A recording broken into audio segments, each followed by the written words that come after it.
Hola Molinversores, bienvenidos a un nuevo episodio de Revelando el Portafolio, la serie donde no hablamos de inversiones desde la tribuna, sino desde la cancha, con dinero real, compras reales, resultados reales y emociones reales. Porque sí, ver una vela roja también educa, aunque no dé tanta risa. Hoy vamos a revisar el cierre de mayo 2026, el tercer mes de esta segunda temporada. Venimos de un reto que ya empezó a ponerse interesante. Esto ya no es vamos a ver qué pasa, esto ya tiene marcador, presión, aprendizaje y disciplina. Como cuando estás a dieta y aparece una pizza. Ahí se ve si tienes estrategia o buenas intenciones. En este episodio vamos a revisar cómo cerró el portafolio, qué compramos, si vendimos o no, cómo quedó la distribución por activos, sectores o tipo de activo, cómo van los dividendos, qué lecciones nos deja mayo y por supuesto cómo quedó el reto frente al S&P 500. Y como siempre, una aclaración importante. Este video no es recomendación de inversión, es contenido educativo. La idea es aprender juntos cómo se construye un portafolio real mes a mes, con transparencia, paciencia y control de riesgo. Así que ponte cómodo, agarra tu café, tu agua o tu Excel de confianza y empecemos.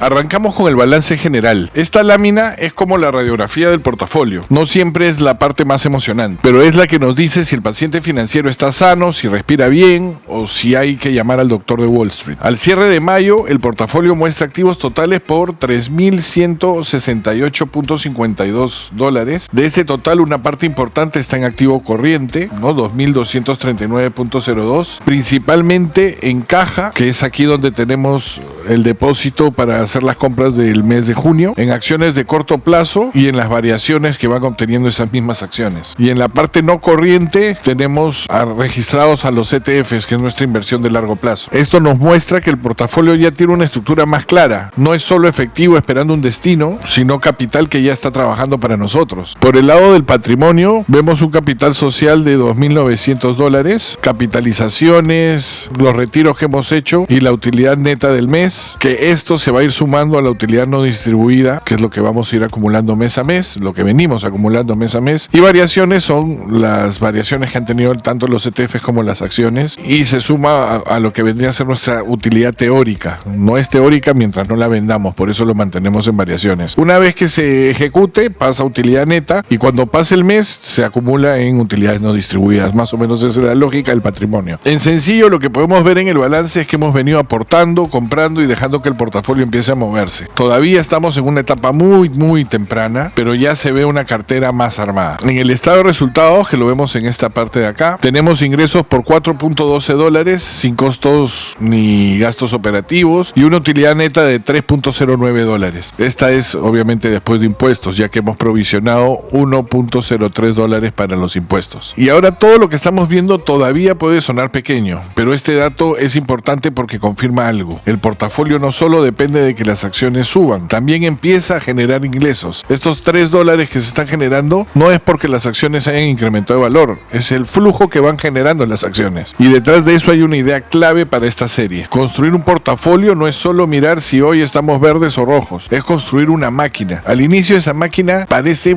pequeñita, como licuadora de juguete, pero con tiempo, aportes y reinversión puede convertirse en una fuente real de ingresos y de crecimiento. Ahora veamos cómo evolucionó el balance frente al mes anterior. En abril el portafolio cerró con $3.007 más o menos en activos y en mayo cerró con $3.168. Esto representa un crecimiento de $160.69, equivalente más o menos a un 5.34% de crecimiento del portafolio con respecto al mes anterior de abril. Pero ojo con este número porque aquí vale la pena hacer una distinción importante. Este crecimiento muestra que el portafolio aumentó de tamaño, pero no necesariamente representa el rendimiento de la cartera. Aquí influyen aportes, compras, caja, variaciones de mercado y el movimiento general del portafolio. Dicho en simple, una cosa es que la mochila pese más porque metimos más cosas y otra cosa es medir si la mochila caminó mejor que el mercado. Las dos cosas importan, pero no son la misma métrica. Lo positivo es que el portafolio sigue creciendo en tamaño, sigue acumulando activos y mantiene una estructura ordenada. Y para una cartera joven esto es clave. En esta etapa lo más importante importante no es buscar fuegos artificiales todos los meses, sino construir una base. Cada mes que aportamos, compramos y organizamos mejor el portafolio, estamos haciendo algo que parece aburrido, pero que en inversión suele ser súper poderoso: repetir el proceso. Y la repetición bien hecha en finanzas suele ganarle al entusiasmo improvisado. Pasamos a las compras del mes. En mayo hicimos 3 compras. Aumentamos posición en el SCHD, en Comcast y en Microsoft. En total invertimos $205.41, que era un remanente de los dividendos que veníamos acumulando. Aquí la lógica fue seguir construyendo un portafolio balanceado. El SCHD nos aporta exposición a dividendos y empresas de calidad, así como nos da diversificación. Comcast nos permite seguir acumulando una posición que consideramos interesante y aporta un buen dividendo también al portafolio. Y Microsoft suma calidad, escala, tecnología y exposición a negocios con fuerte capacidad de generación de caja. Lo importante no es solo que compramos, sino por qué lo compramos. En esta serie no buscamos comprar lo que está de moda por TikTok, ni perseguir la acción que ya subió como cohete. La idea es comprar activos que tengan sentido dentro de una estrategia. Y acá también hay una lección práctica. Cuando el portafolio es pequeño, cada compra pesa bastante. Por eso hay que ser bastante cuidadoso. Una compra de 50, 100 o $200 puede mover la composición de la cartera más de lo que tú esperas o crees. Así que estamos en etapa de construcción. Eso significa que las compras deben ayudarnos a mejorar la calidad del portafolio, no solo a llenar la tabla con más nombres. Porque tener muchas acciones no significa estar diversificado, ojo. A veces solo significa tener un zoológico bursátil difícil de controlar. En resumen, este mes seguimos comprando con foco en calidad, escala, dividendos y largo plazo. No estamos armando una colección de figuritas, estamos armando una cartera que con el tiempo pueda sostener una estrategia. Y ahora toca revisar las ventas del mes. Redoble de tambores, no hubo ventas en mayo. Y esto, aunque parezca una lámina sencilla, es bastante importante. Muchas veces creemos que invertir significa estar comprando y vendiendo todo el tiempo, como si el broker fuera una máquina tragamonedas, que cada clic nos va a acercar más a la libertad financiera. Spoiler, no funciona así. En inversión de largo plazo, no vender también es una decisión estratégica. Este portafolio todavía está joven, estamos acumulando posiciones, probando la estructura, midiendo resultados y construyendo una base para el futuro. Vender tendría sentido si alguna de las tesis de inversión que teníamos se ha roto, si una posición se vuelve demasiado grande o si encontramos una mejor oportunidad o si necesitamos corregir un error. Pero vender solo porque pasó un mes no tiene mucho sentido. La disciplina también consiste en saber quedarse quieto. A veces el mercado hace ruido, los precios se mueven, aparecen titulares alarmistas y uno siente ganas de hacer algo, pero hacer algo no siempre significa hacer lo correcto. Este mes decidimos mantener. Seguimos enfocados en acumular, revisar y dejar que las posiciones trabajen. En otras palabras, no hicimos trading nervioso, hicimos una gestión paciente. Y ahora sí vemos la foto completa del portafolio. Al cierre de mayo tenemos 9 posiciones. El valor actual del portafolio es de más o menos $2.968.35 frente a un costo total de $2.731.59. Eso nos deja una ganancia total acumulada de $236.76, equivalente a un rendimiento total de 8.67%, superior a la inflación y a lo que cualquier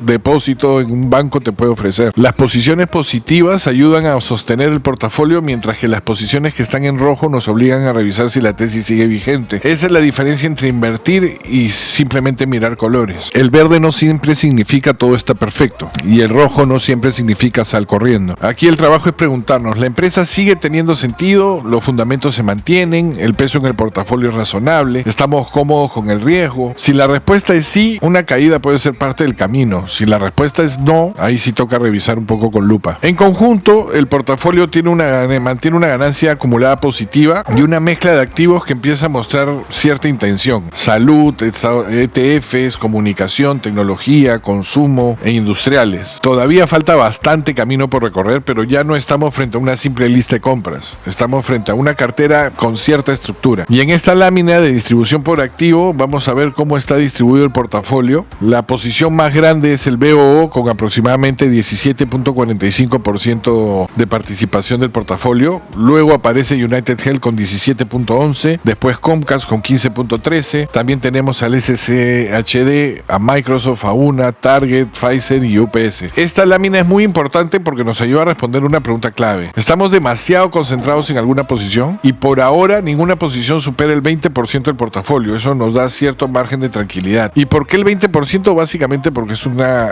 cartera relativamente joven. A una empresa mayor no le exigiríamos lo mismo. Al tener una cartera pequeña, los porcentajes se mueven mucho con cada compra, por lo tanto tener un mes un 20% no es tan alarmante. Si compras $100 más de una acción, su peso puede subir rapidísimo. Por eso esta etapa exige mucho cuidado para que no te desproporciones muy rápido. A largo plazo, el objetivo será acercarnos a una distribución donde ninguna posición pese demasiado. Idealmente, ninguna debería sobrepasar el 5% del total del portafolio, salvo una o dos excepciones donde tengas una convicción muy fuerte y una razón muy clara para permitir ese peso mayor en tu portafolio. Y esto no solo es estética de gráficos, es gestión de riesgo. Si una posición pesa demasiado, puede dominar todo el resultado del portafolio. Y cuando una sola acción manda en tu cartera, ya no tienes un portafolio, tienes una relación complicada con ticker incluido. Así que esta lámina nos deja un mensaje claro. Vamos bien, pero debemos seguir cuidando el tamaño de cada posición conforme vaya creciendo el portafolio. Ahora revisemos la distribución por sector. El portafolio tiene mayor peso en salud,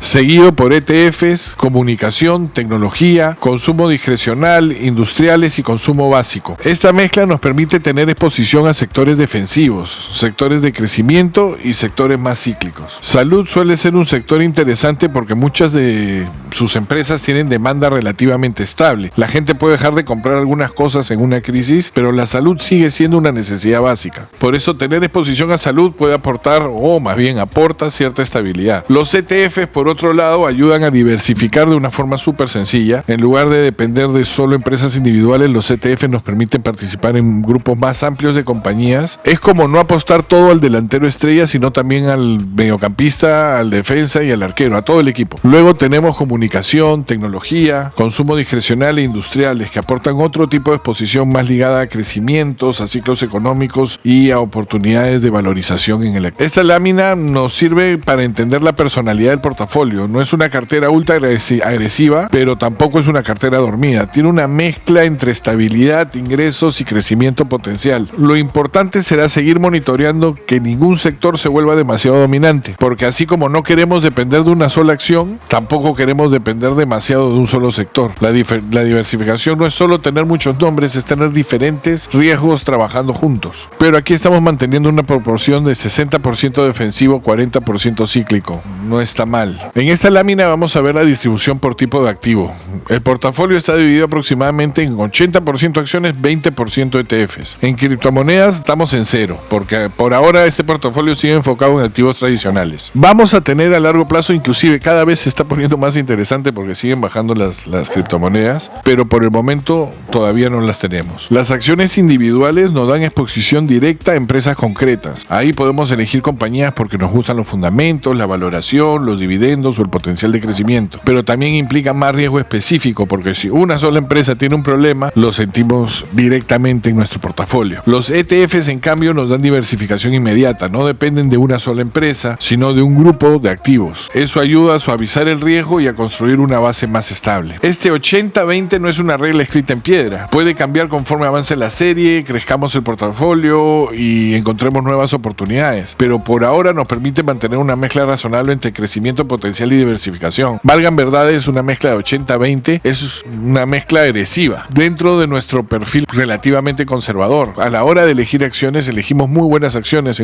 coincidiendo con un perfil conservador. Sin embargo, en la distribución de nuestro portafolio sí estamos mucho más tirados hacia riesgo individual que hacia ETFs. Y ahí sí somos un poquito más agresivos. Y que no haya criptomonedas no significa que estemos en contra de ellas. Simplemente para esta cartera, por ahora, el foco va a estar en empresas, ETFs, dividendos y construcción de un patrimonio a largo plazo. Aquí buscamos una cartera que podamos explicar sin sacar una pizarra. 3 velas y una oración al mercado. Queremos algo entendible, medible y manejable. Ahora pasamos a una de las partes más bonitas del portafolio, los dividendos. En mayo, los dividendos anuales estimados subieron a $82.45 frente a los $77.30 del mes pasado. Esto representa un crecimiento de $5.15 equivalente al 6.66%. El yield promedio del portafolio está alrededor del 3.04%. Eso quiere decir que en el peor escenario estaríamos obteniendo una rentabilidad mínima de la inflación. Estaríamos protegiendo nuestro dinero contra la inflación. Y el ingreso mensual estimado es de $6.87 dependiendo de las fechas de pago. O sea, no es que recibamos hagamos un pago mensual de 6.87, esto lo hemos hecho solo como una medida, un cálculo. Generalmente los pagos suelen ser trimestrales. Todavía no es un sueldo, no vamos a renunciar mañana para vivir de estos dividendos, salvo que uno pueda vivir de café instantáneo y mucha imaginación. Pero el punto importante es otro, los dividendos están creciendo y eso demuestra que cada compra no solo aumenta el tamaño del portafolio, también puede aumentar su capacidad futura de generar ingresos. Aquí hay que tener cuidado con una trampa común, perseguir dividendos altos sin mirar la calidad. Un dividendo alto puede ser muy atractivo, pero también puede ser una señal de riesgo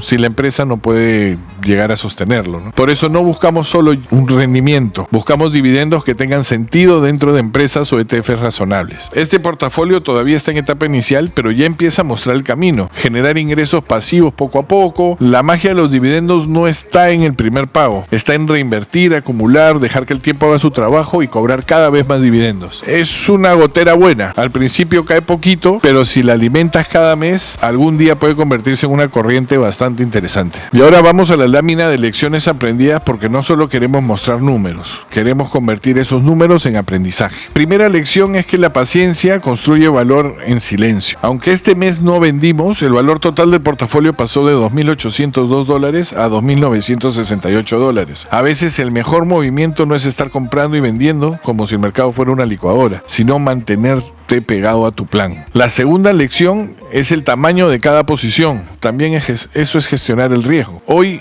ninguna posición de nuestro portafolio supera el 20% y eso es positivo. Pero la meta a largo plazo será que ninguna pase del 5%, salvo una o dos excepciones de muy alta convicción. Esto es importante porque una cartera puede verse diversificada pero no estarlo realmente. Si tienes 10 posiciones pero una pesa 50%, esa acción es básicamente la jefa del portafolio. Y si se levanta de mal humor, todo el portafolio lo va a sentir. La tercera lección es que mantener la tesis permite capturar más valor. Varias posiciones siguieron mejorando su desempeño durante mayo. En una cartera de largo plazo no podemos reaccionar a cada movimiento del mercado como si cada vela diera una emergencia nacional. La clave es revisar, no entrar en pánico. Si los fundamentos siguen haciendo sentido, si el peso es razonable y si la tesis se mantiene, a veces lo más inteligente es sostener la posición y dejar que el tiempo haga su trabajo. En resumen, no estamos adivinando el mercado. Estamos construyendo un sistema con disciplina, control del riesgo y visión de largo plazo. Ahora llegamos a la parte más esperada: el benchmark frente al S&P 500. Y acá toca hablar claro. En mayo el portafolio tuvo un rendimiento de menos 1.22%, mientras el S&P 500 subió 4.92%. Eso significa que este mes el índice nos ganó por 6 puntos porcentuales. Primero aclaremos algo importante. Antes vimos que el valor total del portafolio creció, pero ese crecimiento incluía aportes, compras, variaciones de capital. Para compararnos contra el mercado, usaremos el rendimiento de Interactive Brokers, el que mide el rendimiento mes a mes, sin considerar los aportes. Y esto consideramos que es lo más justo porque refleja mejor el desempeño real del portafolio. Entonces sí, este mes nos ganó el S&P 500, sin maquillaje, sin excusas, sin decir técnicamente ganamos y lo miras con un ojo cerrado y desde otro ángulo. El índice ganó mayo. ¿Y por qué pasó? Principalmente porque el S&P 500 tuvo un impulso fuerte en tecnología y especialmente semiconductores. En el mapa de calor del S&P 500 podrán ver que se ve clarísimo. Empresas como Nvidia, AMD, Broadcom y Micron tuvieron movimientos muy fuertes durante el mes. Nuestro portafolio, en cambio, tiene una composición diferente. Ahorita tiene más un peso conservador en salud, ETFs, comunicación, dividendos y empresas específicas. Eso significa que no capturó todo ese rally del sector tecnológico y de semiconductores. Y esta es una lección buenísima. No todos los portafolios se mueven igual que el mercado. Si construyes una cartera distinta al S&P 500, algunos meses puedes hacerlo mejor y otros meses puedes quedarte atrás. Lo importante es entender el porqué. No basta decir perdimos contra el índice. Hay que mirar qué sectores lideraron, qué exposición tenemos y si nuestra estrategia sigue teniendo sentido. Tal vez debamos asumir algo más de riesgo para poder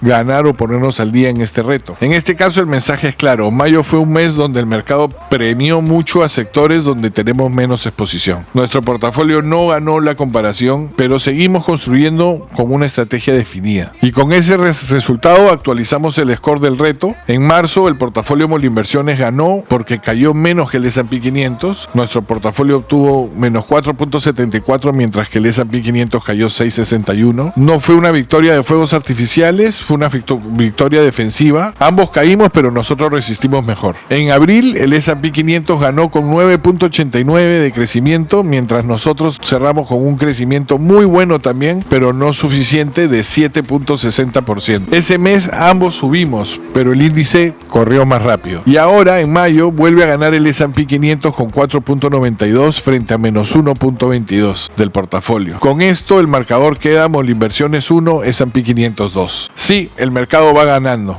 pero esto recién empieza. Estamos en el tercer mes de una serie de largo plazo. Y este punto es importante. El objetivo no es ganarle al S&P 500 en absolutamente todos los meses. Eso sería poco realista. El objetivo es construir un portafolio que podamos sostener, entender y mejorar con el tiempo. Además, el reto no solo mide el rendimiento, también mide disciplina, mide si somos capaces de seguir una estrategia cuando el mercado nos gana, porque cualquiera sonríe cuando todo está verde.